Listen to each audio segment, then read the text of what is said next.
Ok, donc bonjour à tous.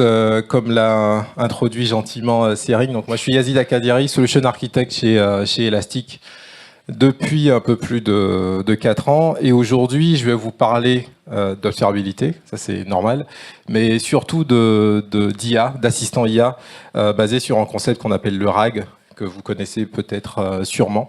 Et donc comment est-ce qu'on l'implémente en fait dans la plateforme Elastic?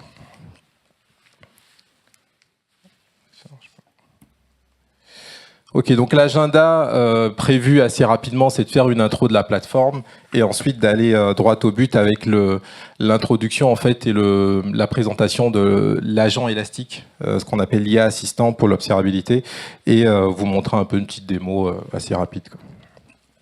Alors, j'imagine que vous avez tous entendu parler de GenAI. C'est vrai qu'on n'a pas entendu beaucoup parler aujourd'hui, ce qui est, on va dire, peut-être un peu pas plus mal.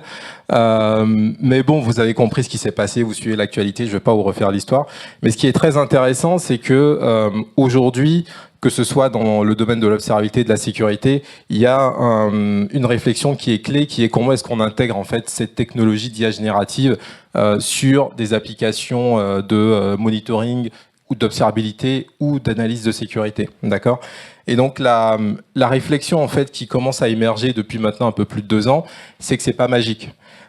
C'est qu'on ne fait pas de l'IA générative juste comme on a pu le voir hein, après l'apparition de ChatGPT. Il y a eu beaucoup de protos sur pas mal de blogs. Vas-y, je te fais un chat sur mon document, etc.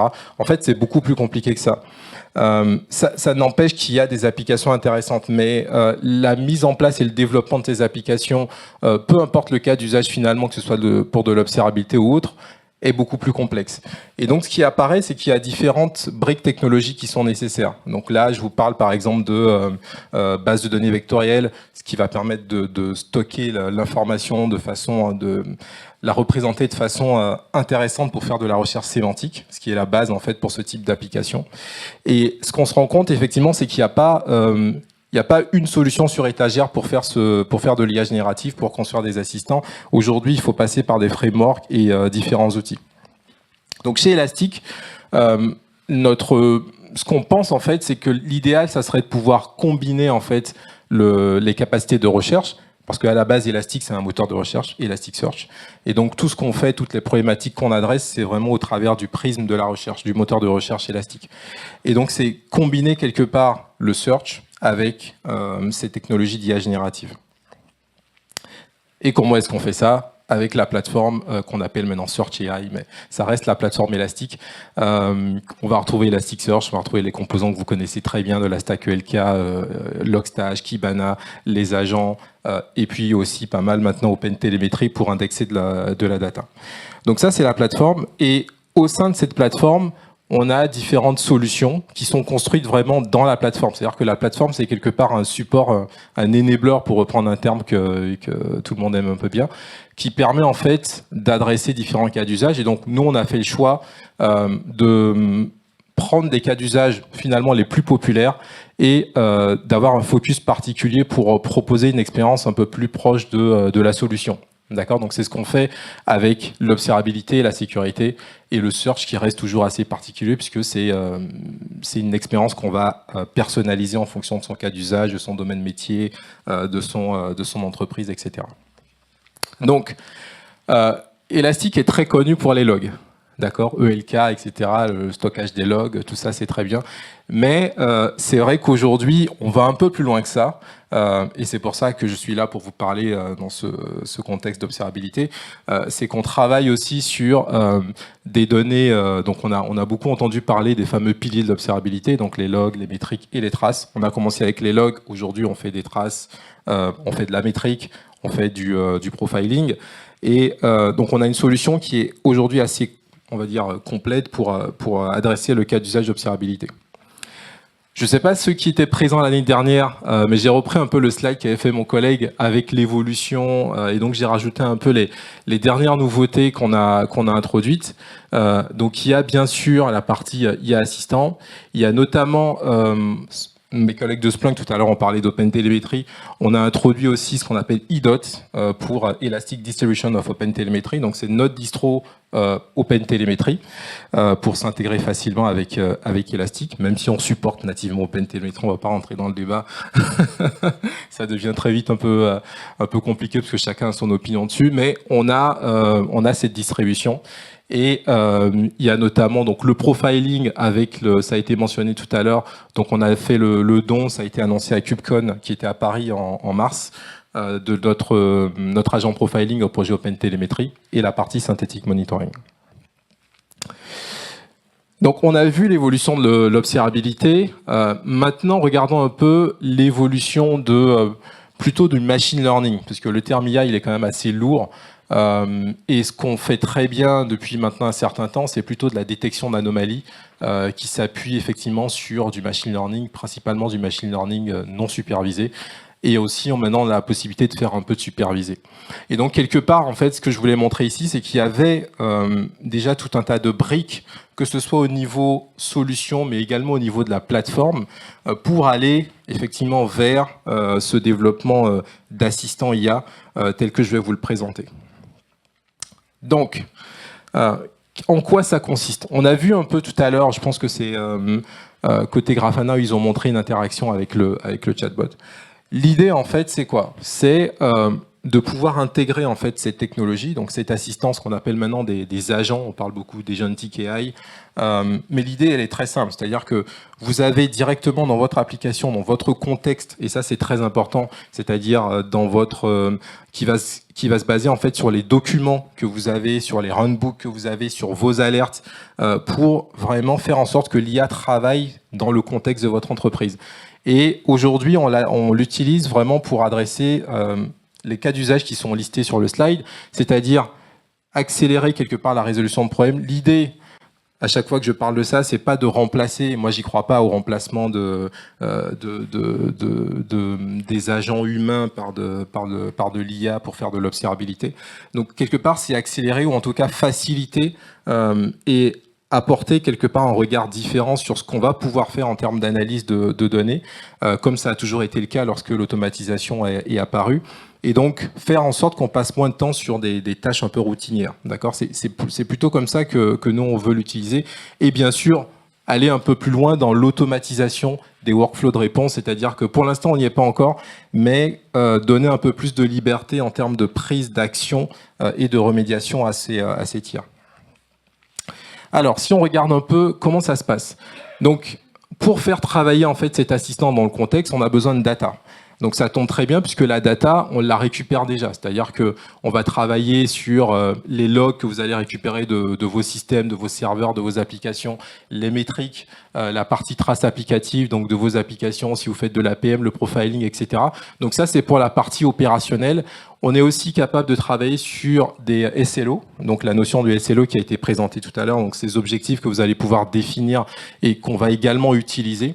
Et toutes ces informations, en fait, vont alimenter l'agent dans les interactions qu'on aura avec lui. C'est-à-dire qu'à chaque fois qu'on lui pose une question, on n'est pas en train juste de parler à une IA classique avec des données entraînées publiques, mais vraiment sur la base des informations qui sont collectées dans le cadre de votre système et de votre entreprise.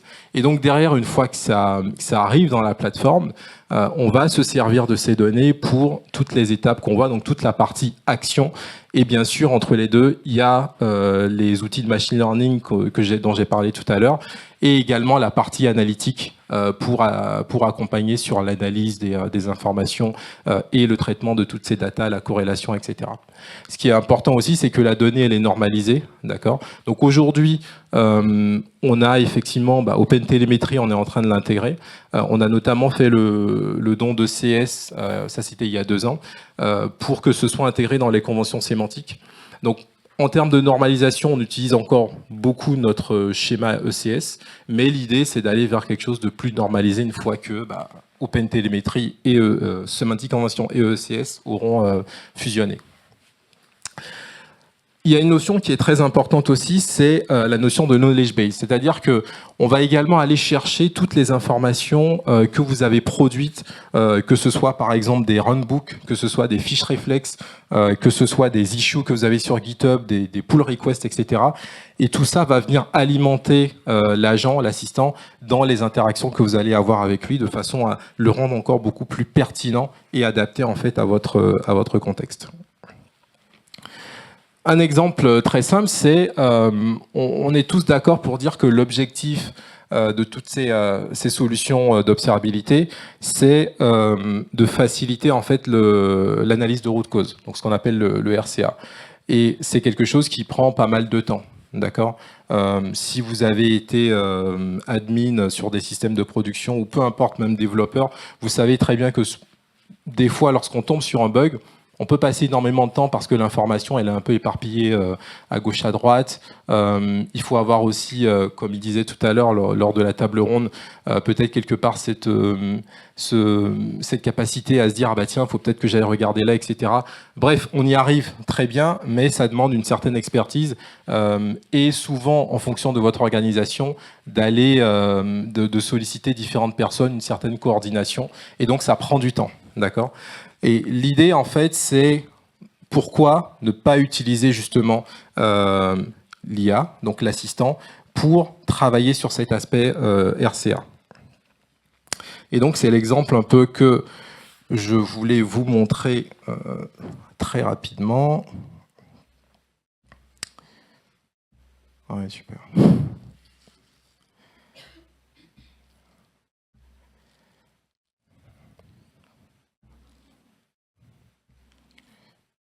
Me reloguer.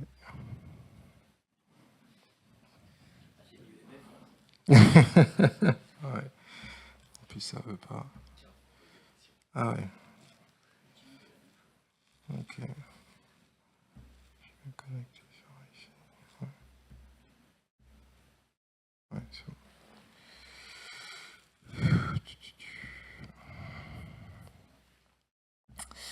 On va y arriver. Ok, super.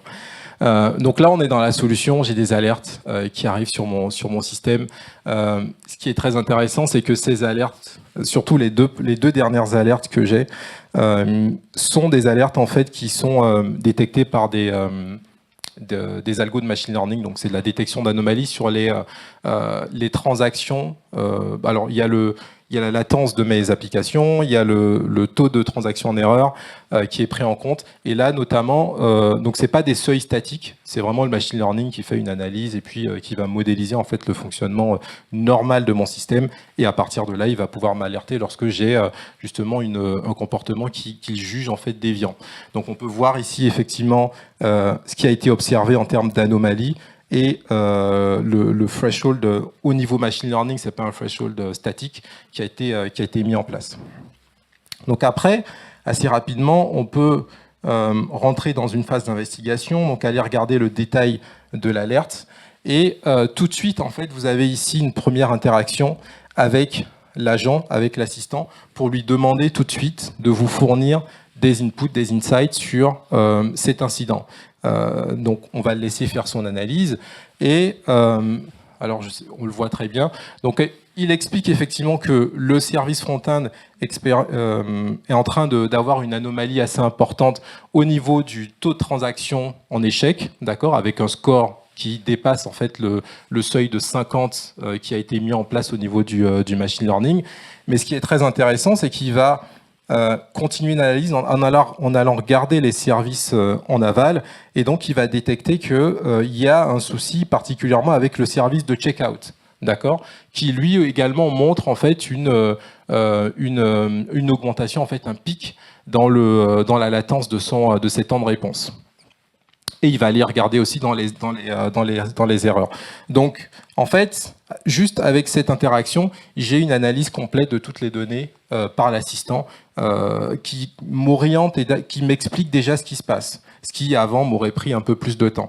Et après, je peux rentrer dans une logique un peu plus conversationnelle et je peux par exemple lui demander s'il s'agit d'une issue qui est connue. Donc, je pose bien sûr la question à dessein. Alors, on va voir ce qu'il va me répondre. Pourquoi est-ce que je pose cette question? Parce que j'ai expliqué tout à l'heure, effectivement, que l'information, elle vient de votre contexte, donc de tout ce que vous avez fourni au système. Donc là, ce que j'ai fait, j'ai juste créé des issues sur mon repo GitHub et j'ai alimenté en fait ma solution avec ces issues. Et donc on a des connecteurs en fait qui vont aller se connecter à du GitHub, du Confluent, etc. Et donc là, effectivement, il me trouve qu'il y a bien une issue documentée pour cette problématique et qui a même un runbook associé, d'accord, qui est là, How to solve a front-end failed transaction with link to checkout, qui explique en fait le step by step, la procédure à mettre en place pour remédier à cet incident. D'accord. Et je peux même lui demander qui can I contact.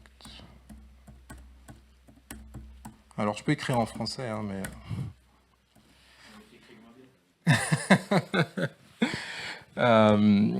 Et donc c'est pareil ici, voilà. Donc je peux me contacter moi pour résoudre cet incident. Alors c'est donc l'idée en fait c'est qu'on est quelque part sur un système qui s'alimente en fait à partir des informations qu'on lui donne. Et donc c'est ça qui est très intéressant, c'est-à-dire qu'on a et c'est le principe en fait du RAG. C'est pour ça que je l'avais mis un peu dans le titre de la présentation. C'est que le principe du RAG, en fait, c'est, en anglais, c'est Retrieval Augmented Generation. L'idée, c'est que les LLM, donc qui sont les modèles de machine learning d'IA générative, qui sont capables en fait de produire de l'information, que ce soit du texte, de l'image, etc., le font principalement à partir des données sur lesquelles ils ont été entraînés. Et après, une fois qu'on passe en phase d'inférence, en fait, ils vont générer de l'information. Alors, ils vont essayer de prédire le token si on est sur du texte ou un autre type de données sur de l'image. Mais ils le font de façon mathématique, c'est-à-dire qu'il n'y a pas de notion de connaissance, en fait. Ils ne comprennent pas ce qu'ils disent. Et lorsqu'il n'y a pas l'information, en fait, ils ont tendance à halluciner.